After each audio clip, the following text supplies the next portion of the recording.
and welcome back to Mystic Matters. We are the Greater Mystic Chamber of Commerce, and pinch hitting for Tricia Walsh. The president is Hannah Stewart. Manager of membership and operations. That's, all inclusive. I was just telling Emma, we're going to get to Emma here real soon, but I have a bigger title for Hannah Stewart all along, but I guess one of the best titles is friend. Thank you very much. Okay, and so Hannah, thank you so much. This is not a position that you haven't been in before. You've done a great job for us. Thank you, I appreciate that. Back again, I'm sure I'm going to see you the rest of the year and probably filling in for next year too. Absolutely. So what's going on at the Chamber? We have a lot going on. After a very busy summer with the Mystic Outdoor Art Festival, which was very successful, we have the Groton Fall Festival coming up on October 11th. That's a Saturday at Pequannock Plains Park in Groton. So that's a very family, fun-filled day, so everyone should go and check it out. Well, Hannah, I always talk about that, the Groton Fall Festival, because that event never fails, okay, in weather. Oh yeah, absolutely. Never fails in weather. I'm telling you. Not gonna win. Oh, well, you heard it. Listen, don't you go blaming Suzette Tebus, but it never fails in the weather. It happens to be, and Tricia Walsh always says this. She said, that's the reason why I got married on that weekend. Smart. But a shout out to Tricia Cunningham too, who sat in this position for such a long time. So we have a wonderful friend of the Chamber. We do. A wonderful friend of the community, and I want to introduce her now. So Emma Pelzier-Ray, right? Welcome back from Safe Futures. Glad to be here. So why don't we just kind of get into, all right, Safe Futures, the new name, not so new. Yeah. And how is that 2 years. transitioned? How is that done? 2 years ago, September, so exactly 2 years ago, we changed our name from Women's Center of Southeastern Connecticut after close to 35 years. We were really seeing and hearing from a lot of people that our name was becoming a barrier to people getting services. Really? Either people getting help in the court, teenagers, male victims. The name Women's Center didn't sound like a place that would be open to them. And people are dealing with enough crisis when they're dealing with domestic abuse. And we started exploring and looking for a name that would be positive and affirming and welcoming to everybody who needed our help. Interesting. Yeah, that's wonderful. So who came up with the name, out of curiosity? We worked with an agency out of Providence and New London called Nine Dot, and they really took us through the whole process. But one of our volunteers ultimately came up with the name after brainstorming it. Yeah, you usually get that from within. Yeah. You mentioned something, and we're going to kind of get to some of the questions here, but across the board, what was very interesting, Hannah, is that Emma had said male domestic violence. Emma, we always think of children and women. Do you see a lot of men coming through? Well, women are the majority of Right. victims in domestic abuse, but our services we've seen, as part of the name change, we went back and looked, more than a decade back, and we had gone from 9% males receiving direct services to 26% in that time. Now, males receiving services includes male children Yeah, right. of women coming in, as well as adult males. Okay. But domestic violence impacts the whole family. Well, sure. So, yes. we traditionally have looked at it as the women's issue, and even though women may be the majority of victims, to solve the problem or make any headway, we have to address it as a community and address, really help everybody. We were talking before the show started that really domestic violence can impact anyone, regardless of education, socioeconomic background, family history, no family history. And so really, it's a societal issue that will take our community to address it. Can you give me, Emma, just a little bit of an insight on domestic violence and the thinking process of these? And I want to, I don't like the word victim, but I guess that's the only word. what are they thinking? I mean, for all of us that really don't and could possibly never understand that, be compassionate towards it, but not understand it. Yeah. What are they thinking? I mean, why can't they just walk out and break it? And that's what most people struggle with when they look at this issue. But domestic Especially violence is not about someone that has got a great job or education. Yeah, it's not about the batterer is not somebody who can't control their anger or who is volatile. The actual definition of domestic violence is a coercive pattern of power and control of one person over another. So the pattern has a distinct cycle where there's the building up of tension and stress, the outbreak of the abuse, whether it be physical or verbal or emotional, financial. So there's a lot of things at play. And then there's what we call the honeymoon period. So the batterer will typically apologize, promise not to do it again, promise to stop, maybe drinking, gambling, maybe there's something else that's a dynamic in the relationship.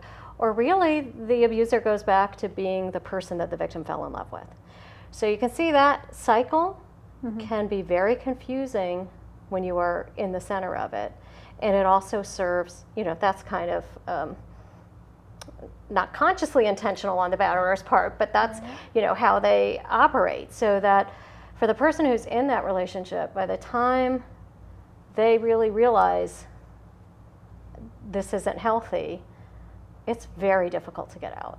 We know that the severest beatings and fatalities happen within 72 hours of somebody trying to leave. That's when you really, if you think of the news stories that you hear, the murder-suicides or homicides take place, when that divorce paper is served, when she's left, when,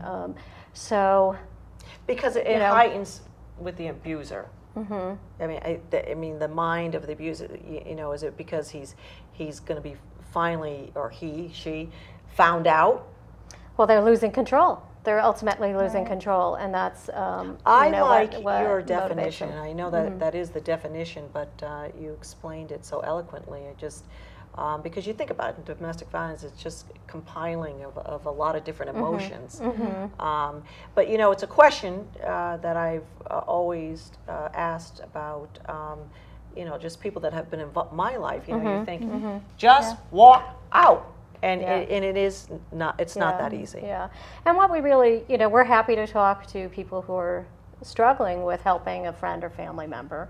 And really, that was the next best question. thing, the best how do you thing, help the person that's right? Because it is hard, and frustrating. often our first reaction is to say, "Well, just go." I don't, people get frustrated because they offer help, and it's very difficult for that person to leave and leave safely. So.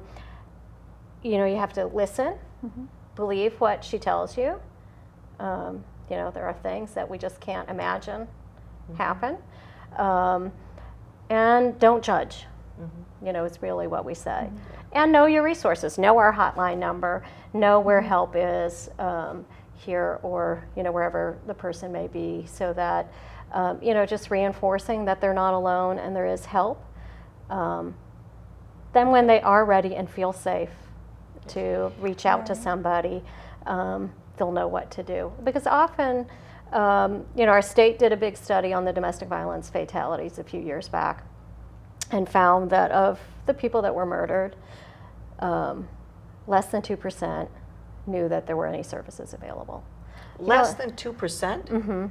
So none of them had reached out for services. So, and that may because the batterer is so controlling that they don't have a way that they can make a phone call or go to a counseling session. But really, a key to helping somebody be safe and leave is just knowing that there's support services out there. Right. So what are some of the services that Safe Futures provides? Well, we have our 24-hour hotline, and I also want to stress too And that's that, right there on the screen, right? and our website's there too. People can get information on our website. Even if they're questioning, is my relationship abusive? Is this healthy? How far, you know?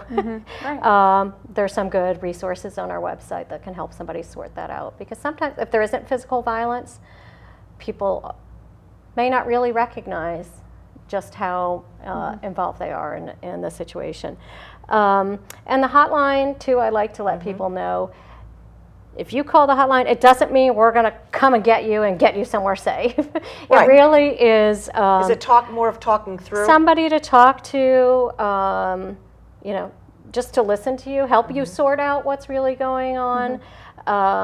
We have, you know, our hotline workers can meet somebody in the emergency room if there's been a rape or physical injuries. They can provide resources. So if somebody's struggling with not having financial resources because of the abuse, or where to get, you know, where the support groups are, or whatever somebody may be ready to tackle. Or, you know, in the case that somebody does need safe shelter, they will get them there too. And these people are trained. Yes. Okay, Yeah. the training program through what, the state or your We organization? have a state umbrella organization Okay. who kind of sets the standards, but we do training for our own employees. We have a 40-hour training process. Just to recap back to the domestic violence in itself, the people that are trying to help, whether it's the family, a friend, or whatever, what's the rate of, I guess, just people not wanting to help anymore? I mean, that they've stopped, that they just are so frustrated that you're on your own. Well, for us, we're there. If somebody comes to us, we are there for them. Right. But some of the times, but the families, they just say, hey, you're on your own. I mean, it varies. And that's Okay. that pattern of power and control, that's part of what the batterer wants. The batterer will, I see. getting power and control, often you will find the victim has been separated from their family. They have either been Interesting. moved to be isolated. You know, we're here in a military community. Think about, there's a lot of families. They've been Right. brought here. They don't know anybody else. You know, but that So happens. they're not going to people- reach out to anybody Right. either. Or the batterer has made the family angry, or has done things that they say, okay, like, you know, we don't want him around, so, you know, they sever ties with their relation or friend. You know, I've heard stories where the batterer is sending emails from the victim's email saying, like, I don't want to talk to you again. You know, and I mean, Yeah. you know, as we say, the batterer has like Right. all kinds of time to think of these things or Right. to plan, and you know, they're throwing somebody else for, you know, the victim's just trying to keep Right. up and paddle and maintain what they can. Okay. Yeah. Wow.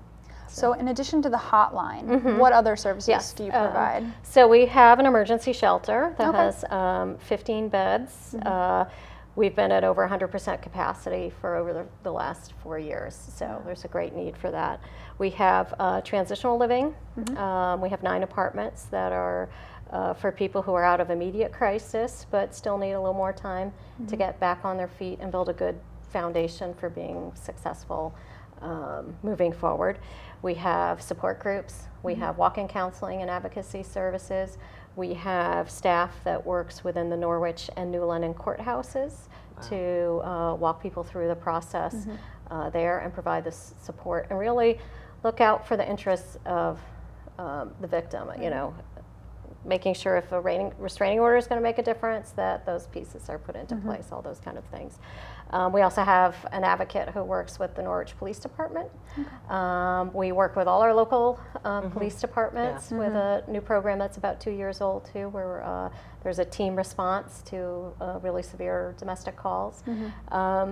And then, in addition to all that, we also do violence prevention education in the schools because Oh, that's where it's really really, starts. Yeah. That's great. in order to change, you know, Right.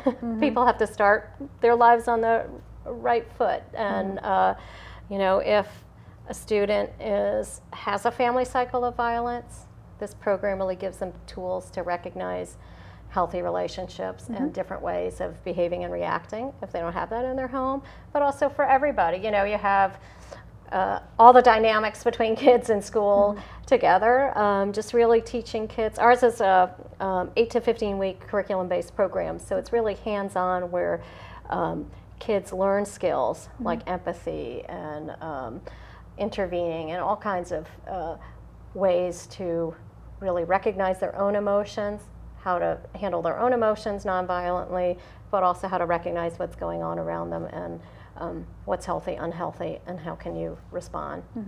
So where are you actually located, Emma? Our offices are at 16 J Street in New Okay. London, and we have a walk-in counseling office there as well. And we have a walk-in counseling now at Bacchus Hospital within the Center for Mental Health. We're open there on Mondays and Fridays with the help of Bacchus. And I've known you a long time, but you are very passionate for what you do for Safe Futures. How did you get involved, and how long have you been with Safe Futures? I've been with Safe Futures almost 6 years now, but my background's actually in the arts and culture.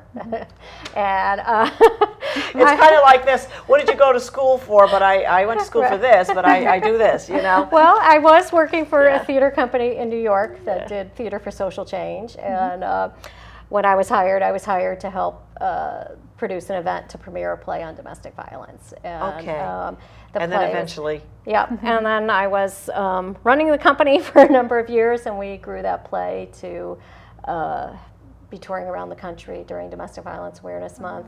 I also produced 2 programs on dating violence and date rape, and we did a lot of conflict resolution programs there too. So it was the programs where we really, I remembered an instant when we had gone out and we had been touring this play on dating violence. And we had to get up really early, like 5 o'clock, leave New York, go perform in New Jersey, and get back to New York. And the people doing the program wanted 5 students over the whole tour of 15 shows or something to get help. And the first day we went out, by the time I got back to my desk, I had a call from the guidance counselor saying 5 girls got help that day. And I just wow, really remembered that Yeah. as like, that's I needed profound. to be doing something like that Right, again. that was a calling. Yeah. Wow. So, yeah. Well, I know, we've been involved a long time. I've been to a lot of your events and try to make your breakfasts when I can. I love your little reminder notes. But can you share with Hannah and I a particular story, I guess a success story that stands out in your mind, Emma? And I know there's many of them, and I've heard a few of them because you've had some.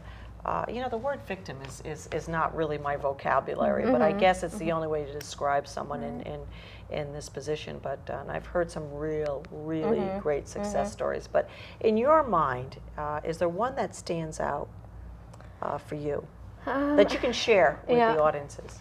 Well, sometimes it's so simple, and I often think of a woman who, I'm not often at the emergency shelter, but one weekend I was there. We had some volunteers sprucing up the place and painting, and there was a woman sitting on the floor with her 2 kids sitting with her, and another kid just kept following me around and like holding my hand or wanting a hug, like really needy kind of kid, who just yes. wanted to be touched. But the mom was sitting there, and she was just had no life, no energy in her, No just emotions, just could not- tired. Yeah, I just could not take on anything, And after hearing what she had been through, she was there just starting out, lost everything, starting over. Fast forward a couple years, she had gone from our emergency shelter to our transitional. And last fall, I got to work in the morning, getting out of my car. And now this was a woman who never looked anyone in the eye. It's And shame. I heard, shame, self-esteem, just had been so knocked down. And I got out of my car in the morning, and I heard somebody say, "Good morning." And I looked over, and there she was, smiling at me and looking me in the eye. And, I heard she had got her own apartment. She was getting ready to move out. We had a little conversation about that. But then, after I got back to my desk, I thought, wow, like, you couldn't recognize her from a couple years before. That what it takes for somebody to get through that and get to a point where, I had never seen her smile before, and She brought herself up. That's a transformation in somebody's life, Yeah. and And looking you got to forward witness that. moving out on her own and knowing she could handle it and being at a totally different place with her kids and her parenting and being able to manage all their needs as well as her own. Now, It do you takes a see lot. repeat of the same people coming back? There are, in the emergency shelter, there Yeah. are people who do, because on average it takes somebody 5 to 7 times to leave Is that successfully. right? And if you think about that pattern, Yep. there's a lot of things that pull somebody back, whether it's threatening to take the kids, not having any financial resources, there's family pressure, if it's, a situation where nobody else knows outside of the immediate family. And the hope that this time it's going to be different, this time he is going to change, that it can be difficult. Yeah. For that pattern. But we're there Yeah. for people, and we don't judge. We know Right. people have to. You know, go you've on said their that way. now 3 times, Emma. Mm-hmm. I think that's so important. Well, I've heard it. It really, and I found again myself Yeah. sometimes just wait a minute, just walk out, But trying to help a friend, and certainly, I've done my research and understands, that that's not that easy, and that it does need, you do need help, and your organization is really on the top of the list for that type of help. So how can people get involved? How can, me and Suzette, the people watching Yeah. tonight, how can we all get Well, we involved? Just get Emma's reminders on the breakfast or whatever. I don't care. Get on the mailing list, whether you can attend or not. She's really great at reminding you, and I think it's fabulous. Well, we have October's Domestic Violence Awareness Month. Yep, So coming right we up. ask Yep. people to, Next week, yep. kind of do your own education, help us raise awareness. We're having a walk that'll start at the Groton City Municipal Building. That's Sunday, October 19th. The information about that will be on our website real soon. Great. That's a walk and rally, so we'll have some speakers and things and resources available to people. So So really, it starts at the municipal. Yeah, and we'll go up around the building. fort and Okay, then back yep. to Very the nice. municipal. Good, not a building, long so- walk, No, everybody. it's not. That's coming up. No, and we recognize in the fall there's so many walks and Yeah, well, fundraisers. It's okay. before the winter, but we really do it to raise awareness. So we're not asking people to go raise a lot of money. You can if you want, but Yeah, of course. but we really want the show of numbers and getting people out to say, we want to do something to reduce this. So we have tours twice a month. 1-hour tour of we go around some Facility, yeah. spaces, talk about our work and our mission, and it's really a great way for people to come and better understand what we do. Also know how to get somebody help. People say, if I walk through your doors and you handed me the hotline number, now I know if I ever meet somebody who needs help, I can Yeah. really help them. And So it's if- as much about that as people coming in the door saying, yeah, I want to get involved, I want to learn how to volunteer, I want to do something. So we have lots of those opportunities too. So if can a friend call the hotline and just talk to Yeah, a somebody? friend can call and learn how to support their friend. Okay. We, going back to not judging somebody, Yeah. but if the I think victim that's is so being important. told all the time what to do and that they're no good at anything and they can't make up their mind and they can't do this and they can't do that. So a friend can't call and make an appointment Right. for somebody, Oh, right? yes, right. So we but- kind of like Well, let's clarify that. we yeah. reinforce that. Yeah. We want to support the victim in making decisions for herself because she's not able to do that most of the time. So that's Because part of sometimes starting the the journey. dependency sometimes switches. You know what I mean? If you're depending on this friend to make all the decisions for you, you don't Right. want to get them Or out. it can and turn doing into just a different person telling you what to do. Exactly. So I guess that's what I wanted. Right. We're all on the same page Yeah. here. But Emma, just quickly, we only have a few minutes. What are the stats in the state of Connecticut? I mean, do you have any stats for us as far as how many victims are out there that have come through? Well, I'll tell you for our agency, which Okay. serves New London County, all of southeastern Connecticut, we see between 5,000 and 6,000 individuals for A year? free confidential direct services a year. So and That to that's- me is an amazing number. Yeah. for this area, it's For this it's pretty area, shocking to southeastern people. Connecticut, Yeah. for this area here. Yeah. Wow, I So, didn't realize yeah, that. And we've had the last couple of years, our numbers are up. We have close to 170 people living in our emergency shelter. That's women and children during the course of a year. And this past year, we also had people in hotels for over 190 nights, in addition to people in the emergency shelters. So there is a great need. Yeah. Yeah. Well, Emma, thank you so much. You know, keep sending out those emails and reminders. I'll get over there one day, but you know, everybody should sign up. Yes. The information certainly will be on the Mm-hmm. screen there too. And just really quick, how many people work in the office, and how many volunteers do you have? We have about 40 staff, that's including office and people scattered working with clients throughout the area. And volunteers, we have over 100. Over 100 Yeah, that's volunteers. great. Some people That's do an amazing a day number. here and there at an event. Others come and work on our hotline one day a week, work in our office one day a week. So we really need that kind of support too to make everything happen that we do. Well, Emma, thank you so much. Safe Yes, thank Futures. you. I hope you come back and visit us again. I love this show because there's so much information with Safe Futures, and we could probably do an hour show. But remember, October is Domestic Violence Awareness Month, and you have all the information on the screen. And certainly, Emma, I hope you come back and see us again. Would love to. I'd love to do another show. And Hannah, thank you so much. Thank you. And I'll see you next week again because you're still pinch hitting for I am. Tricia Walsh. We are Mystic Matters, the Greater Mystic Chamber of Commerce. Good evening.